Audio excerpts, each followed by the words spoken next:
Salut tout le monde, bienvenue sur ma chaîne ou bienvenue pour les nouveaux ici sur Ohana27, le bouton s'abonner est juste en dessous. Et aujourd'hui je reviens avec une nouvelle vidéo qui est un peu dans la même lignée que la dernière que j'ai mis en ligne. Donc c'est mes 5 achats intelligents de 2017. Quand je parle d'achats intelligents, c'est des achats qui m'ont rendu la vie plus facile, qui m'ont fait sentir mieux organisée, qui m'ont vraiment rendu fière peut-être aussi dans l'année 2017. Donc je vous donne ces idées-là pour que peut-être que vous investissiez dans un de ces items-là pour rendre votre année 2018 plus facile.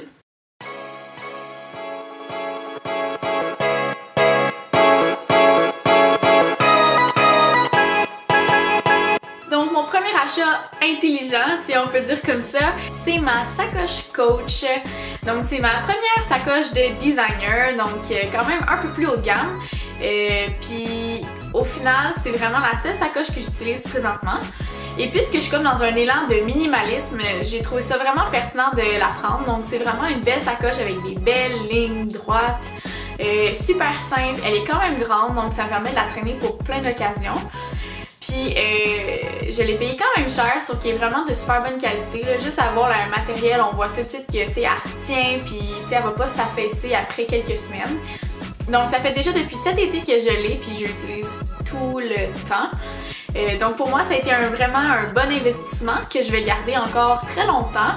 Puis j'ai même donné presque toutes mes autres sacoches. Là, il m'en reste seulement une petite et un autre qui est comme un genre de petit sac à dos. Donc c'est comme mes seules 3 sacoches que j'utilise constamment. Mon deuxième achat vraiment pertinent, ça a été un petit agenda. Donc depuis de nombreuses années, je m'achète des gros agendas, plein de lignes, plein d'espace pour écrire plein d'affaires, des petites listes ici, des affaires là, puis au final, je le traînais jamais parce qu'il était ben trop lourd, il était ben trop gros, j'écrivais jamais la moitié des affaires qu'il fallait que j'écrive dedans, puis ça me faisait sentir mal parce qu'il y avait tellement d'espace à remplir que je me forçais à remplir les espaces disponibles en écrivant de la bullshit dedans. Donc au final, quand je suis rentrée à l'école au mois d'août, j'ai décidé de m'acheter un tout petit agenda. C'est un agenda qui est à peu près gros comme ma main. Puis sincèrement, je le traîne partout ce que je vais, n'importe quand. Il pèse rien de rien, je peux le traîner avec moi tout le temps.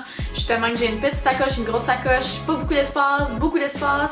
Il est tout le temps avec moi, je le tiens avec moi.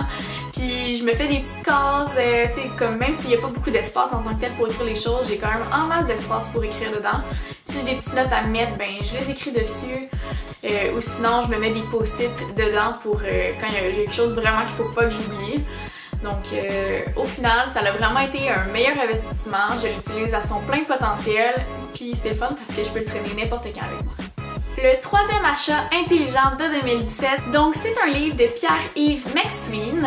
Je pense qu'il y a aussi une émission, un poste de télé que je me rappelle plus. Mais ça a été vraiment un livre qui a été pertinent pour moi dans mon année 2017 parce qu'il donne beaucoup de conseils sur les besoins, sur les désirs versus besoins, sur comment tu gères ton argent, comment tu devrais peut-être gérer ton argent et des conseils de quoi faire avec.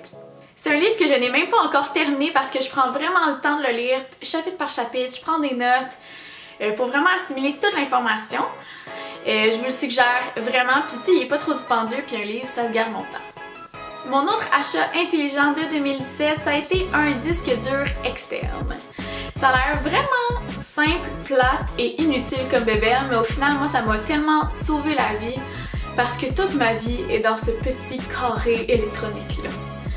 Moi j'ai un 2 Teraoctets, donc c'est 2000 gigs, une affaire de même, donc c'est vraiment gigantesque en termes d'espace à l'intérieur.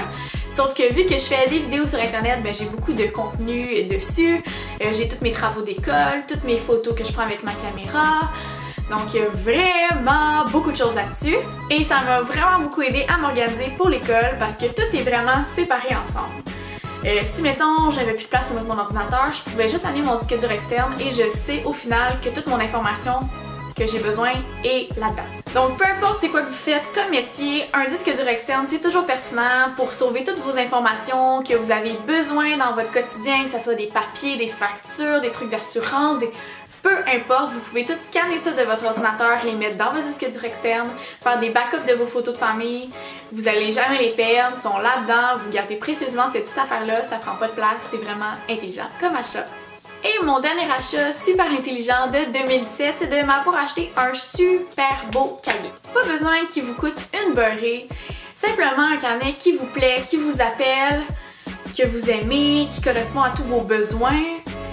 Parce que, veux pas, ça a l'air vraiment quétaine de dire « Oh, je fais du journaling ».